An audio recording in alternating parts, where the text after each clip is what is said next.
Sport në Radio Emanuel. Sport në radion tuaj. Vjen për ju çdo javë. Me emocionet e Skënderbeut të këtij sezoni. Në këtë vit jubilar. Me emisionin sportiv, ne vim për ju me të tjera transmetime. Atje ku luan SBU historisë. Frekuencat 93.2 FM, 95.7 FM, 103.7 FM dhe 106.7 FM sjellin për të gjithë. Lojën e Top Këmbës në të vetmen radio që ndjek Skënderbeun hap pas hapi, duke besuar se Skënderbeu do të rikthehet atje ku ka qenë.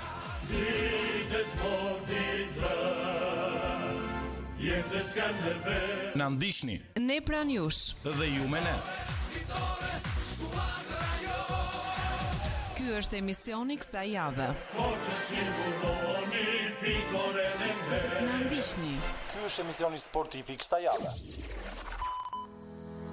Rikthehemi sërish në studio miq, vazhdojmë të jemi së bashku drejt për së drejti në valët e Radio Manuel në programin Muzik Plus. Në ditën e sotme unë kam prezantuar në studio kam të ftuar Gjensila Kokoshi. Ajo është mësuese ndihmëse dhe bashkoordinatore e rrjetit profesional të mësuesve ndihmës DRAP Korç. Ajo së fundmi sjell një fletore pune për fëmijët me nevoja të veçanta. Kjo patjetër mbështetur në përvojën e saj të gjatë dhe në trajnime të shumta për këtë grup fëmijësh. Prandaj, dua të përshëndes Gjensila, të falenderoj që je këtu sot në programin Muzik Plus. Faleminderit, edhe unë doja të falenderoja që gjithmonë hapësira e Muzik Plus gjen një vend edhe për ne. Gjithmonë keni mbështetur dhe unë ndjej si detyrim t'ja u them, keni mbështetur kategori të ndryshme, por konkretisht edhe punën me fëmijët me nevoja veçanta që për ne mësuesit është një motivim edhe një vlerësim. Unë e vlerësoj shumë dhe vërtet falenderoj mes gjithë angazhimeve, puna jote e përditshme, ti gjithë mundësinë për qenë këtu. Edhe pse jo, për të sjellë në vëmendjen e dëgjuesve jo vetëm këtë tematik, por edhe për të treguar se sa nevoja kanë këta fëmijë në përditshmërinë e tyre dhe në aspektin e arsimit, duke qenë se ti aty jep edhe kontributin tënd të përditshëm. Por përpara se të ndalemi tek kjo fletore punë për fëmijët me nevoja të veçanta, është era e dytë që ti je pjesë e programit Muzik Plus, prandaj për gjithë ata që ndoshta janë dëgjues të rinj, na kujto pak se si nisi udhëtimi yt në arsim dhe në veçanti për kushtimin ndaj fëmijëve me nevoja të veçanta, sepse është një punë që kërkon shumë përkushtim, shumë dashuri, edhe e di që nuk është e lehtë. Shumë e vërtet, unë ndoshta për të parë do të cekë diçka të shumë të vogël që nuk e kam thënë më parë, që ku ka nisur ajo piknisja ime në këtë rrugëtim. Unë ashtu si e tha dhe ju, kam mbaruar studimet e larta në fakultetin e mësuesisë dhe më pas kam vazhduar studimet master përsëri për arsimin e ulët. Gjatë studimeve master, ne patjetër pedagogët shumë të mirë të universitetit tonë na kanë orientuar edhe drejt punës me fëmijët me nevoja të veçanta në lëndët psikologji zhvillimi, psikologji edukimi. Mund t'i përmend të emrat, profesor Ariani, profesor Anjeza, do t'i përmend sepse kam një vlerësim dhe minjoje, të cilët na kanë orientuar që ky grup fëmijësh kanë shumë nevojë për shërbime. Por konkretisht në atë kohë që unë kam nisur këtë punë, nuk ka patur shumë profesionistë, nuk ka patur shumë njerëz që e njihnin si kategori dhe pastaj më pas ofronin dhe shërbime. Ka qenë ndryshe nga vitet e fundit ku janë ndërgjegjësuar të gjitha aktorët, gjithmonë edhe më tepër. Dhe në këto momente, në momentin që unë dëgjova, u njoha pak më shumë, dëgjova pedagogët për nevojat që kishin, mendova që të ofrojmë vullnetare pranë shoqatës me të pak, për cilën ne kemi folur dhe bashk, të ofroj shërbime si më së shumti për të ndihmuar prindrit për të kaluar një kohë të lirë, që ata të pinë një kafe dhe ne mësuesit të kujdeseshim për fëmijët e tyre me lojra, aktivitete për zhvillim, por edhe më shumë për argëtim. Kështu ka nisur puna ime në fillim dhe më pas jam emëruar mësuese pra një shkolle dhe për fatin tim të mirë do ta quaja përsëri në pozicionin mësuese ndihmëse ku ofroj shërbimin tim për mësimdhënien dhe arsimimin e fëmijëve me nevoja të veçanta dhe konkretisht jam në shkollën Isuf Dalipi Mollaj. Kjo tregon që e ke pasur për zemër këtë punë, e bën me pasion, me shumë dashuri dhe e vlerësoj vërtet shumë, je një shembull shumë pozitiv për secilin prej nesh, për mënyrën se si e ke nisur edhe për gjithë kontributin e madh që vazhdon të japësh, duke prezantuar së fundmi dhe atë për cilën ne do të flasim në ditën e sotme. Pra, këtë herë me një projekt shumë të veçantë, një fletore didaktike për fëmijët me nevoja të veçanta. Si lindi kjo ide dhe çfarë të shtyu pse jo, ta kthesh në realitet edhe kjo fletore të qëndroj në duart e këtyre fëmijëve të punojnë mbi të.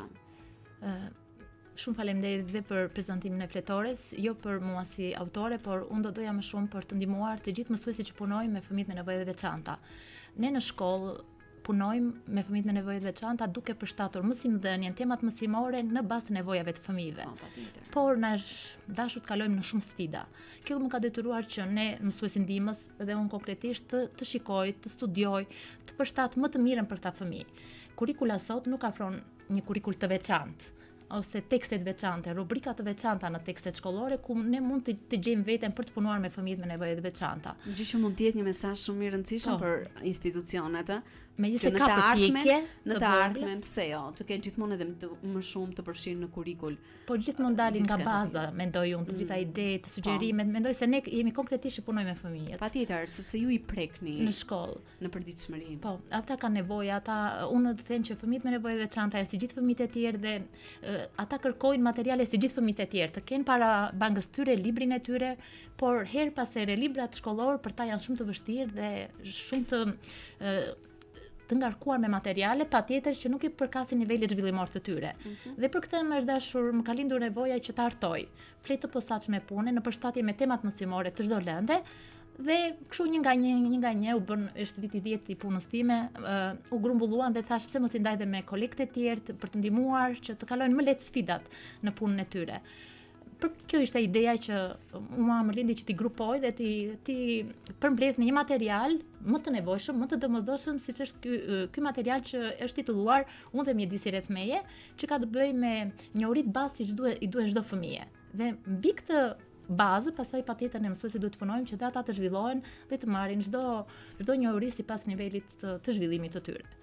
Mund të prezantosh ndoshta më sa mundesh në këtë momente këtë fletore si është ndërtuar, çfarë përmban ajo, cilat janë ndoshta dhe objektivat kryesore që ke pasur gjatë krijimit të saj, sepse ti e prezantove dhe the që ka nisur pak nga pak në punën tënde të përditshme për gjatë këtyre viteve duke finalizuar në një fletore të tillë. Qëllimi kryesor është që në pjesën më të madhe të rasteve të fëmijëve me nevoja të veçanta ka çrregullime në të folurin. Ka çrregullime dhe me njohjen. Pra, këto dy çrregullime të mëdha që ne duhet t'i zhvillojmë dhe t'i stimulojmë më shumë janë të ndërthurura në këtë libër, në këtë fletore pune, ku është ndarë në kapituj me qëllimin që të marrim informacion në të gjitha fushat.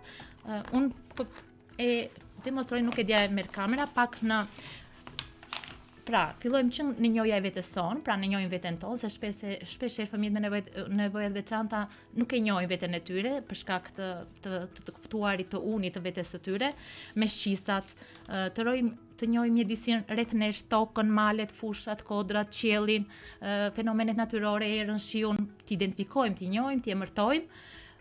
Moti destinët, patjetër të dim kohën në të cilën ne ndodhemi, pra është shumë e nevojshme për fëmijët ta dinë, të njohin këto aftësi ose këto aftësi të cilat i duhen në jetën e përditshme të tyre.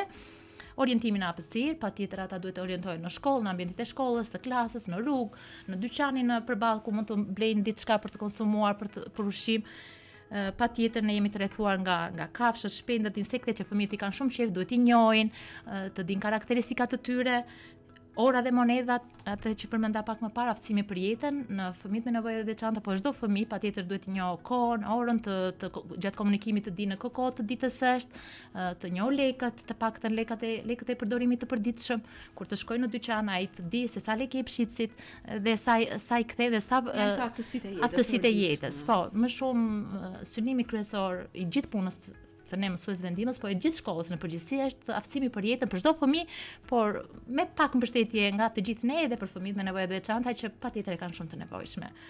Ushqimet, patjetër, ne themi gjithmonë që kemi nevojë për ushqime të shëndetshme, por edhe fëmijët me nevoja të veçanta kanë më shumë për të njohur ushqime të shëndetshme. Se ne e dim për këdhelin fëmijët han ushqime dhe t'i njohin që mos hanë vetëm ushqime të dyqanit, por t'i njohin të blera artificiale, por dhe ato natyrale, të bëjnë dallimet e tyre artificiale, ushqime jo të shëndetshme me qëllim që ata të rriten shëndetshëm, sepse kanë shumë nevojë, si gjithë fëmijët e tjerë. Dhe një moment që nga puna ime është shumë i rëndësishëm higjiena dhe sportet.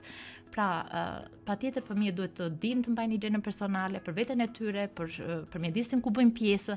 Është shumë i rëndësishëm që ata të mbajnë pastër veten në pjesa e vetë rregullimit të veshjeve që ne punojmë çdo ditë në një orar të përcaktuar. Edhe pse programi shkollor nuk e mban, ne nga ana njerëzore na duhet t'i edukojmë këta fëmijë në një formim të përgjithshëm, që ata nesër të jenë të aftë për veten e tyre dhe të pranojnë në shoqëri. Se një element është edhe ndoshta dhe paraqitja jashtme, vetë rregullimi, që të jenë si gjithë të tjerët. Pra, dhe fëmijët pëlqejnë të duken mirë, të duken bukur, të jenë njësoj. Edhe pjesa tjetër e sporteve do ta theksoja sepse së fundmi ishim edhe në një trajnim në Tiranë pikërisht për këtë disiplinë që janë sportet, ku fëmijët me nevoja të veçanta mund ta gjejnë shumë mirë veten dhe mund të argëtohen. Por ajo që është më kryesore të zhvillohen në aftësi, në koordinime, në perceptime dhe në gjithçka ku edhe mjedisi i shkollës duhet patjetër të jetë i përshtatshëm për të krijuar të zhvilluar këto aktivitete që ne duam të zhvillojmë fëmijët, sepse për fat të keq edhe nuk është mjedisi i strukturuar ashtu si duhet. Pra këto janë disa momente që unë jam munduar t'i përmbledh, disa tema dhe rubrika të veçanta, të cilat patjetër janë edhe strukturuar për nga ana e përmbajtjes vizive me figura, por edhe nga formulimi i pyetjeve, që t'i përshtatet nivelit të zhvillimit të fëmijëve. Se jo çdo fëmijë mund të emërtojë, jo çdo fëmijë mund të shkruajë, pra niveli i pyetjeve është që mund të përfshijë të gjitha vështirësitë e fëmijëve, që në momentin që mund të kërkojnë fëmijës tregom me gisht, ku është një nga hapat e parë të kontrollit të njohurive të asaj çfarë di një fëmijë, për shembull tregom me gisht kokën, tregom me gisht syt. Pastaj filloj me emërtimin, çfarë janë këto, domethënë në struktura dhe organizimi i pyetjeve është në një mënyrë që çdo mësues, çdo prind mund ta gjejë veten për ta punuar me fëmijën e vet sipas nevojave që ai ka. Kjo është qëllimi kryesor, lehtësimi i mënyrës së mësuarit varet pastaj edhe nga mësuesi dhe nga prindi. Po. Se mendoj që duhet punuar edhe nga prindi ky material paralel me shkollën. Patjetër. Si kurse edhe me fëmijët e tjerë në normalitet ku prindrit i ndihmojnë, i mbështesin në detyrat e tyre të përditshme, është e njëjta gjë edhe për këta fëmijë me nevoja të veçanta. Me kë jeni konsultuar ju Xhensila para se të përfundonte dhe kjo fletore të lançohej, edhe të ishte e përdorueshme për të gjithë nxënësit, por edhe mësuesit të cilët janë mësues ndihmës për fëmijët me nevoja të veçanta. Po, është shumë e rëndësishme që ne në punën tonë të tregojmë profesionalist. Profesionalizmi zhvillohet dhe rritet edhe duke bashkëpunuar, duke biseduar, duke ndarë eksperienca pozitive. Fillimisht unë edhe me kolegët në punë kam ndarë të material, kam sugjeruar dhe kam thënë që dhe ndonjë ide që ta pasurojmë. Të gjithë kanë qenë të gatshëm dhe unë i falenderoj pafund të gjithë kolegët. Ne sot që po flasim, unë them që arsimi i gjithë përfshirjes sot është në hapat e dur, në hapa pozitiv, ku të gjithë po japim mendime si për ta përmirësuar. Kjo është një nga hapat kryesor që fillon nga baza, ashtu siç e thash, ka shumë si vendi ku punojmë, kolegët, bashkëpunimet dhe pastaj patjetër edhe njerëzit e tjerë që mbështesin këtë nismë. Unë gjithmonë kam botuar në portali shkollor i Albasit materiale për të ndihmuar kolegët. Një eksperiencë pozitive, një material pune e kam dar dhe këtë herë përsëri prezantova këtë material me qëllim që nëse shikoj arsyeshme të botoj në një formë libri të përmbledhur. Aty patjetër kontaktova me redaktoren, do doja ta përmendja pak, redaktoren përgjegjëse të këtij materiali, Natasha Pepivani, e cila patjetër në momentin që dëgjoi e mori me shumë përgjegjësi, me shumë përkushtim, se tha herë parë që unë po dëgjoj një material të përmbledhur për të ndihmuar këtë kategori fëmijësh për të cilët ishte shumë e ndjeshme dhe shumë sensitive. Më shumë ishte në merak për mënyrën e perceptimit të ndërtimit që ai përshtatet vështirësive dhe nevojave të fëmijëve, ishte shumë në merak dhe për këtë kemi diskutuar gjatë, kemi punuar më shumë se një vit për ta ndërtuar dhe për ta sjellë të përshtatshëm, efektiv, të durim, përshtatur me pedagogjinë dhe didaktikën e arsimit special. Këtë material e nevojshme në mënyrë që të përdoret nga gjithë fëmijët me nevoja të veçanta. Po, është edhe një sugjerim, unë do thoja që kam thënë edhe herë të tjera kur e ndaj me çdo që bisedoj për këtë material, që është shumë e rëndësishme mënyra se si ne punojmë, ne mësuesi si punojmë. Se materiale ka shumë, unë them që dhe me fëmijë mëson me një objekt që ne e mbajmë në dorë, po ka shumë rëndësi mënyra se si ne mësuesit e sjellim tek nxënësit. pra me metodat të efektshme të mësuarit, por fëmijët me nevoja të veçanta e kanë akoma më të nevojshme mënyrën e të mësuarit të jetë e qartë, të jetë jo shumë e ngarkuar, të kërkojë vëmendjen, përqendrimin e dur, sepse fëmijët me nevoja të veçanta kanë vështirësi në përqendrim, në perceptim, në njohje dhe patjetër na duhet një punë më e madhe në shumë mënyra të mësuarit të një koncepti të saktuar.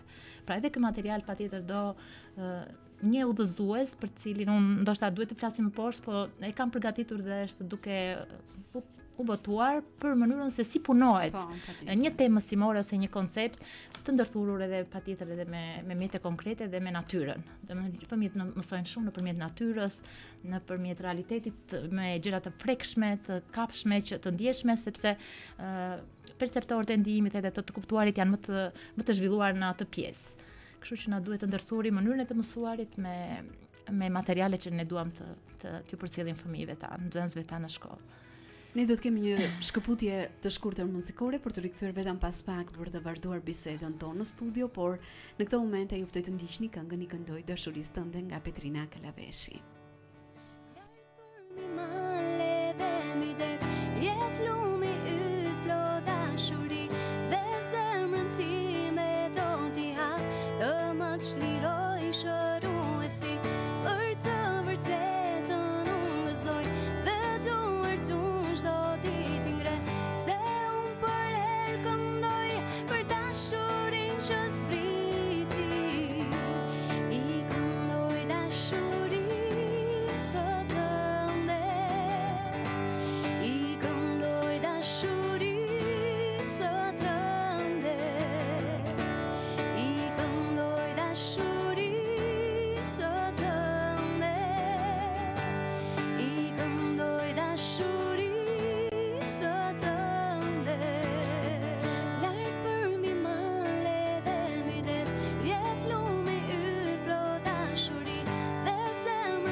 Është marrëzi e di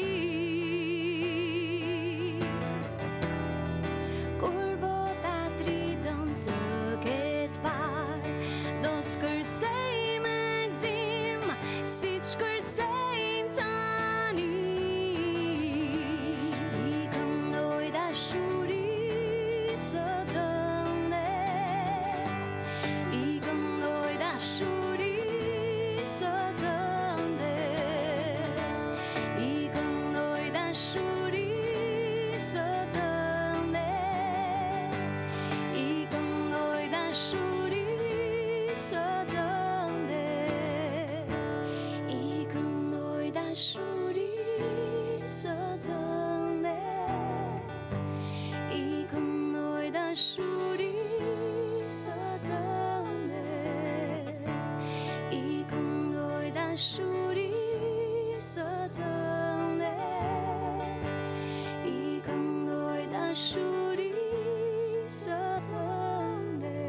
Rikthehemi sërish në studio. Në ditën e sotme jemi në një bisedë shumë të veçantë me Gjensila Kokoshi, mësuese ndihmëse dhe bashkë koordinatore e rrjetit profesional të mësuesve ndihmës DRAP në Korçë. Ajo së fundmi ka prezantuar një fletore pune për fëmijët me nevoja të veçanta dhe për këtë jemi duke folur përgjatë ditës së sotme në programin Muzik Plus.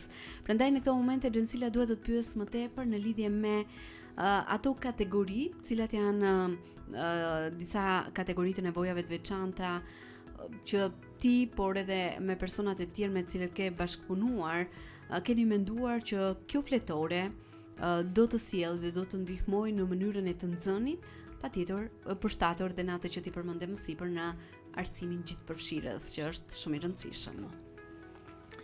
Patjetër, kjo është kryesorja, arsimi i gjithëpërfshirës. Do ta nisja pak që në këtë temë, sepse e gjithë puna jonë dhe e gjithë fokusi sot është në arsimi i gjithëpërfshirës, jo vetëm për fëmijët me nevoja të veçanta, por për të gjithë nxënësit në shkollë. Pra gjithëpërfshirja e tyre në fusha të ndryshme, në disiplina të ndryshme për të zhvilluar aftësitë dhe prirjet që ata kanë më shumë talent, po pse jo edhe në lëndë të tjera. Për sa i përket materialit, unë dhe mjedisi rreth teje, është një material i cili patjetër duhet ta përshtasim ne mësuesit në punën tonë, për sa i përket grup moshës me të cilën ne do të punojmë. Ne dim që të gjithë ne jemi unik në mënyrën e të menduarit, të zhvilluarit, ashtu edhe nxënësit tanë, dhe njëri nxënës nuk i ngjan nxënësit tjetër. Pra kemi diversitet në klasat tona, por akoma më shumë në nxënësit me nevoja të veçanta, sepse zhvillimi i tyre ndryshon. Patjetër nuk është me zhvillimin e bashkëmoshatarëve të tyre, dhe i përket madje dhe shumë poshtë zhvillimit kognitiv të bashkëmoshatarëve të tyre, dhe kjo pengon pak procesin e përgatitjes së materialeve për që të bëhet një libër unik për një grup moshë të caktuar. Megjithatë, ne mësuesit patjetër duhet ta përshtatim materialet e punës me nevojat e nxënësit. Ky libër mund të punohet patjetër duke filluar që nga mosha 6 vjeç, që janë këto njohuri duhet të mësohen në moshën 6 vjeç, që fillon dhe klasa e parë, por për shkak të vonesave në zhvillim të fëmijëve mund të shkojë edhe më tutje edhe në moshën madhore, pak më madhore, që është unë me një nxënës që kam punuar vjet, ai ishte 14 vjeç dhe patjetër ishte në këtë fazë të zhvillimit të tij ku mund të punojë në këto aftësi. Kështu që patjetër duhet të punohet në bazë të nevojave të fëmijës dhe të përshtatet për nevojat e fëmijës që ka fëmia që me të cilin punon. Prandaj dhe mësuesi ka një rol shumë të rëndësishëm, sikurse ju e prezantuat. Si ishte procesi i realizimit të kësaj fletore puneje? A pati ndoshta sfida, ndoshta edhe ato momentet emocionale, profesionale, sepse dashur pa dashur, duke punuar me fëmijë me nevoja të veçanta, e di shumë mirë që ju përfshiheni edhe emocionalisht, por është e rëndësishme të ruhet edhe aspekti profesional. Prandaj si ka qenë ky proces?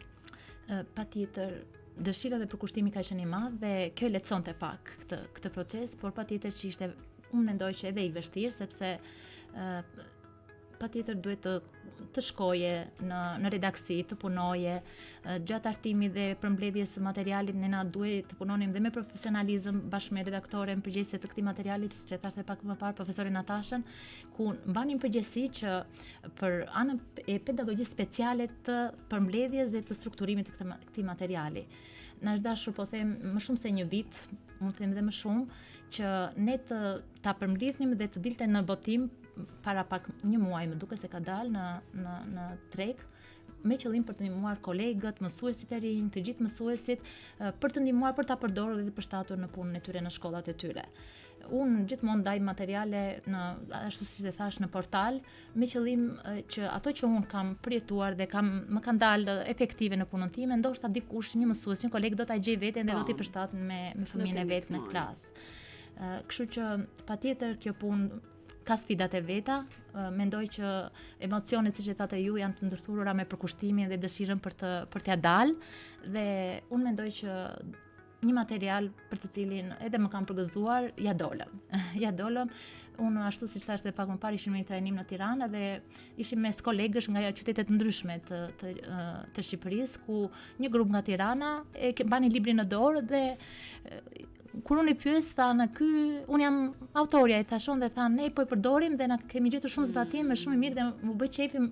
Kjo është qëllimi im kryesor, që të jetë praktik dhe i përdorshëm dhe efektiv në punën me nxënësit tanë. Kjo është qëllimi im kryesor, kur pata që është ky material, mua më ka funksionuar, pa a do ta gjejmë veten dhe kolegët e tjerë, a do të vi dot në ndihmë kolegëve të tjerë për të punuar me këtë material që mua më ka rezultuar i suksesshëm, por duhet që ta gjejmë veten të gjithë, se atje qëndron dhe e bukura e një pune, e një materiali dhe si të thuash se vizionit që ne kemi, pra arsimit gjithëpërfshirës, por edhe cilësor.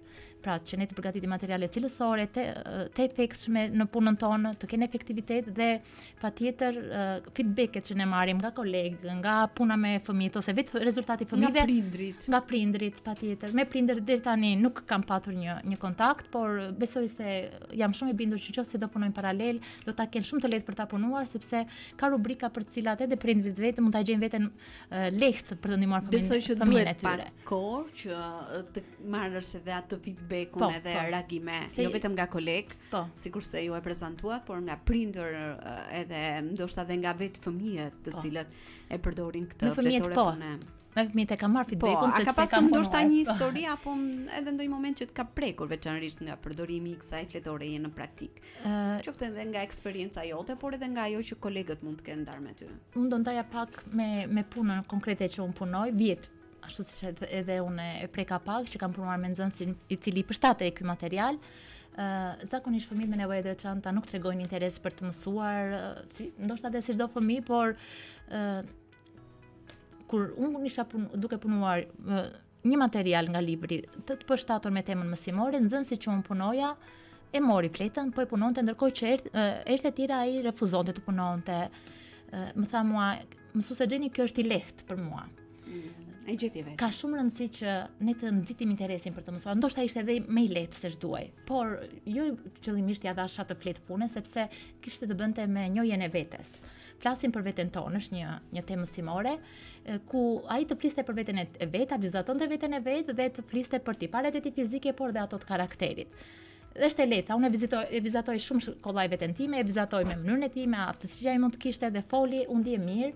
Dhe kjo më bëri të kuptoj që ndonjëherë duhet të rritim vetë besimin dhe vetë vlerësimin tek nxënësit me qëllim që të rritet edhe interesi. Ai ndoshta herë të tjera, ndoshta ai ka gjetur veten të pasigur që mund ta bënte atë, zhvillonte atë mësimor, por ndaj dhe refuzonte të punonte. Pra ne si mësues, kjo ka të bëjë me pedagogjinë, me didaktikën, duhet të shikojmë pikat e forta dhe të dobta të nxënësit, duhet ta përshtatim mësimdhënien në pikat e forta, mendoj për të arritur pastaj zhvillimin e pikave të dobta tek ata që është edhe qëllimi ton kryesor, zhvillimi i aftësive tek nxënësit me të cilët ne punojmë, sipas kompetencave, rezultateve që ne vendosim. Çfarë ke mësuar ti, Jensila, përgjatë punës me fëmijët me nevoja të veçanta? Për tyre, çfarë ata të kanë mësuar ty që ndoshta ne në përditshmëri marrim si gjëra të mirëqëna apo nuk na bën edhe përshtypje ndonjëherë? Më kanë mësuar, unë mendoj që jo vetëm mua, po të gjithëve mësuesve që punojnë ose aktorëve që punojnë me fëmijët na kanë, ose do flas konkretisht, mua më kanë mësuar shumë.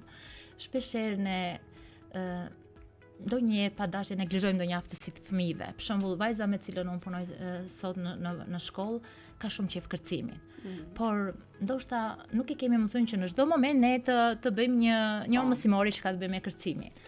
Dhe shumë e rëndësishme që edhe disiplina në shkollë, ne të vendosim oraret, t'i bëjmë të ditur nxënësit që kërcimi mund të zhvillohet vetëm në orën e muzikës ose në një aktivitet ku ne bëjmë përgatitje për përfshirje. Pra me emocionojnë aftësitë e fëmijëve dhe që kanë për një fushë caktuar, ajo kërcen shumë mirë vallën pogonishte dhe kjo më ka emocionuar pafund dhe them ndoshta s'mund të bëhet e mirë në matematikë ose një kërcimtare vallës popullore, unë mendoj që besoj shumë në aftësitë e saj. Mund të bëhet shumë e mirë, koordinon lëvizjet ku ka shok klase që nuk e din atë kërcimin asaj valle.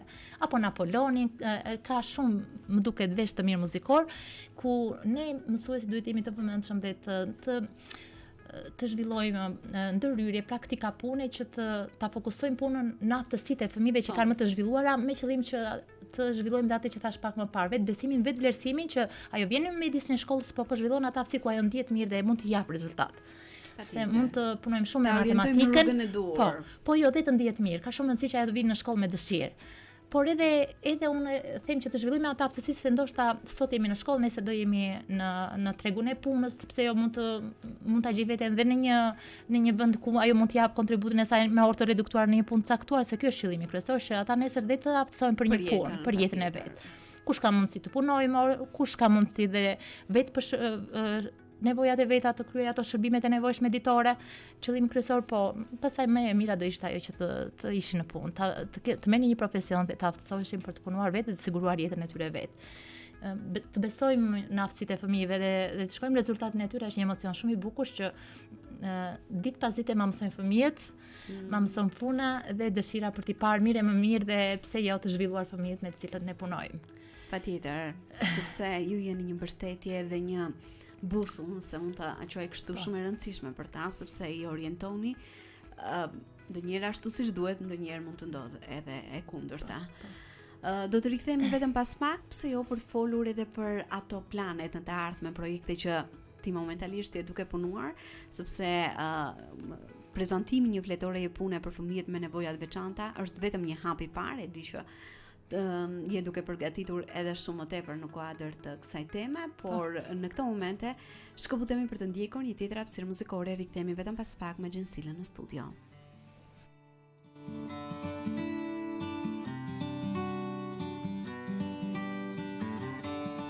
Do mbahem fort tek dorë e ti, dorë që nuk ndryshon. Do mbahem fort tek dorë e ti, dorë që nuk ndryshon. Jetën do jetoj në përjetësi. Do mbahem fort, shumë fort tek dorë e ti.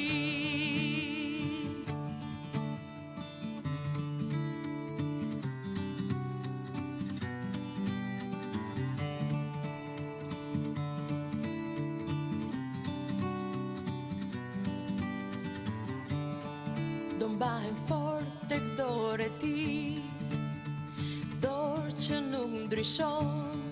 Do mbahem fort tek dorë e ti, dorë që nuk ndryshon. Jetën do jetoj në përjetësi. Do mbahem fort, shumë fort tek dorë e ti.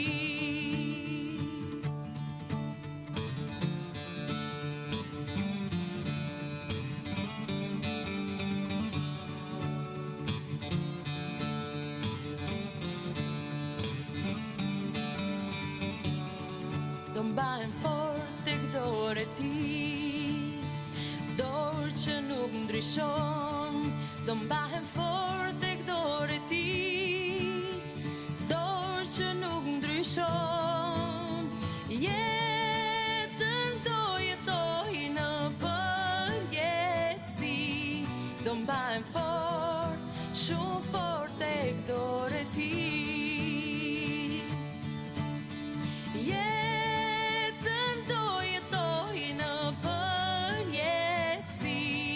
Do mbahem fort, shumë fort tek dorë e ti.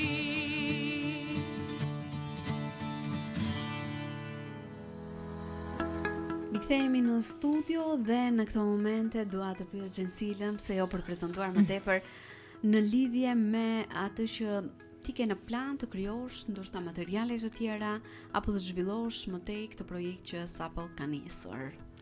Po, unë patjetër e preka dhe pak më parë, patjetër puna jon duhet gjithmonë të jemi kreativ, krijues, edhe pse jo, ashtu siç u botua ky material në ndihmë të mësuesve, pse jo të mbledhim materiale të tjera dhe t'i ndajmë me njëri tjetrin për të ndihmuar arsimin gjithëpërfshirës dhe më së shumti zhvillimin e nxënësve me të cilët ne punojmë.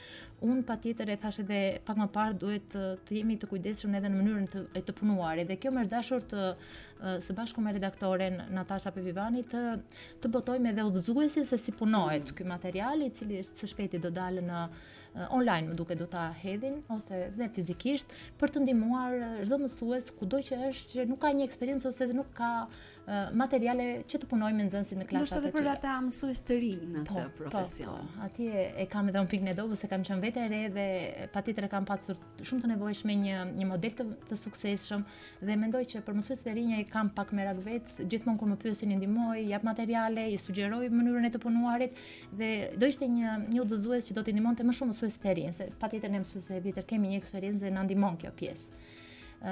Patjetër unë gjithmonë materialet nuk është i vetmi, kam shumë materiale, si çdo ndoshta dhe çdo mësues, por unë mora atë guximin ta hap të parin.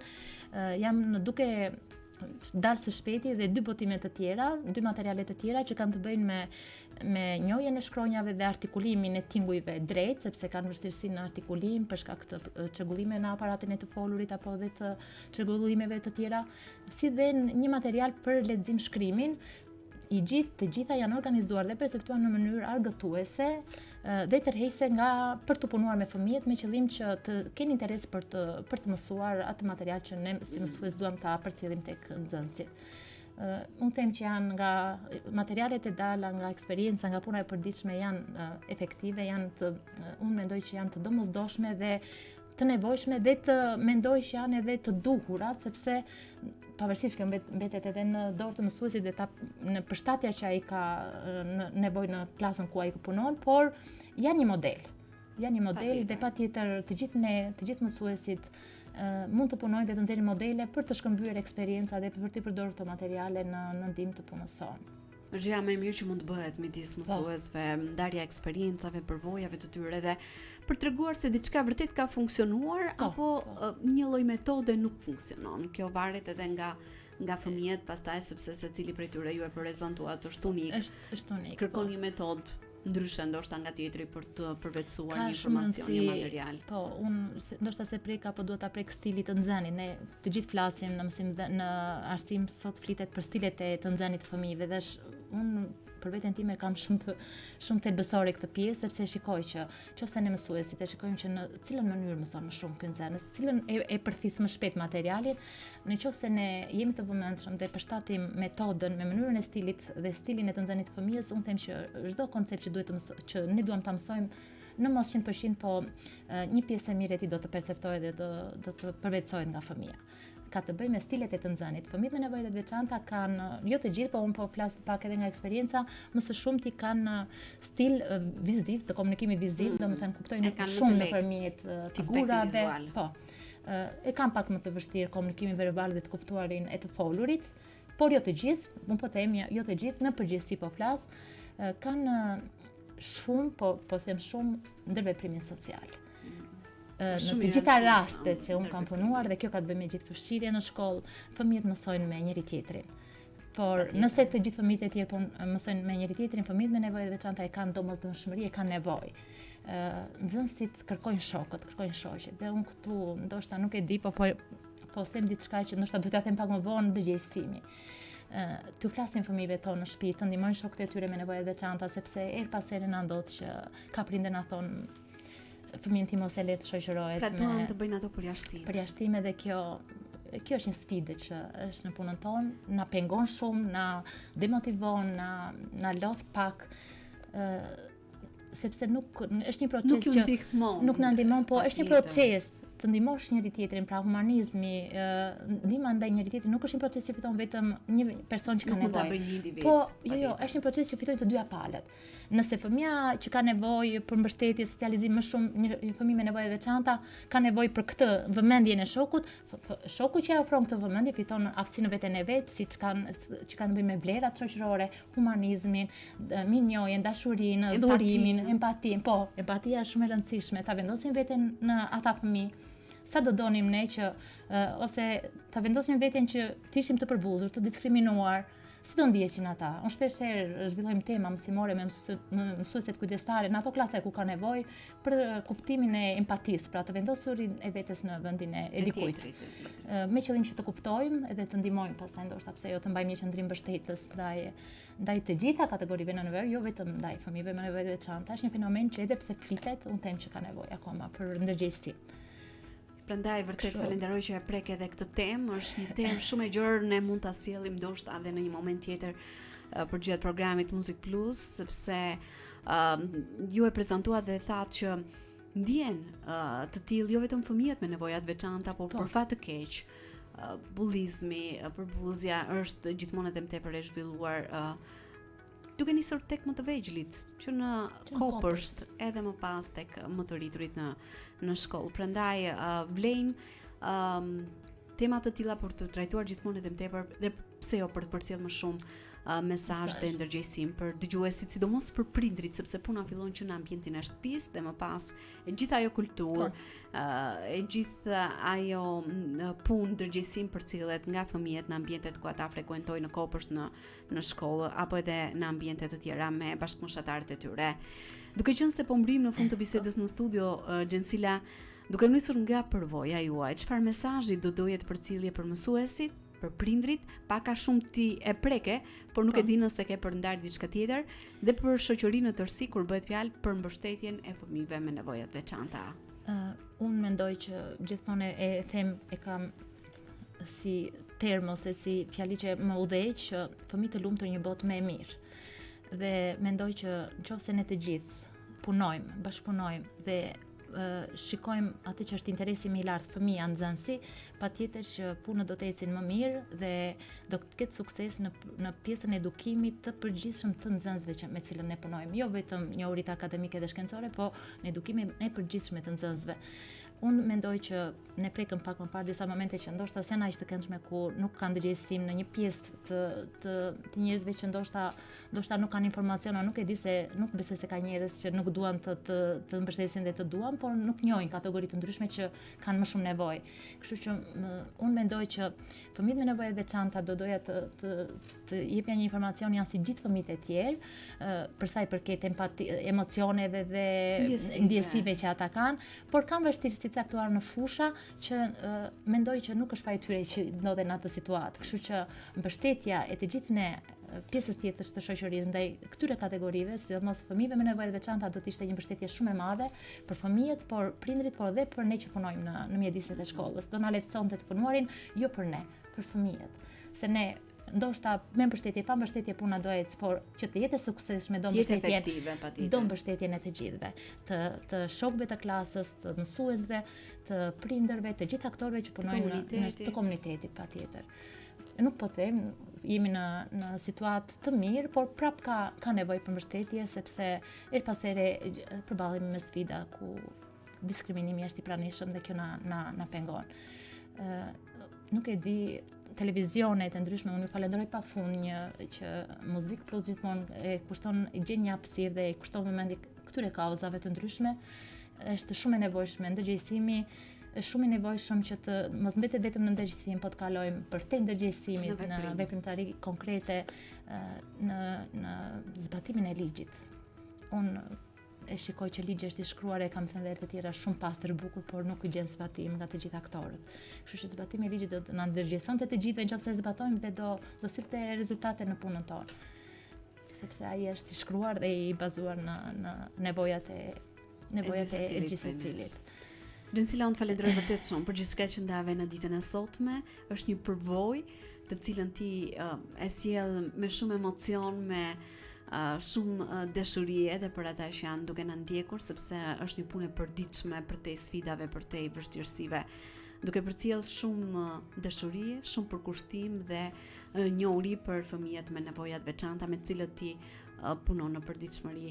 Ishte kënaqësi të ishim së bashku, uroj shumë suksese edhe në gjitha ato botimet e ardhshme që janë planifikuar për të prezantuar edhe për t'u rritur në ndihmë jo vetëm fëmijëve, por dhe mësuesve të cilët janë duke punuar në përditshmëri me fëmijët me nevoja të veçanta. Shumë faleminderit dhe kënaqësi që isha sot këtu dhe do kem gjithmonë kënaqësi të vi sa që ju është shkoni të arsyeshme. Je mirëpritur. Ne të ndajmë. Shumë faleminderit. Je mirëpritur. Unë të uroj një ditë mbarë në vazhdim. Ne do të shkëputemi për të ndjekur një tjetër hapësirë muzikore. Vjen kënga Shkëmbi i shpëtimit. Rikthehemi së bashku pas pak.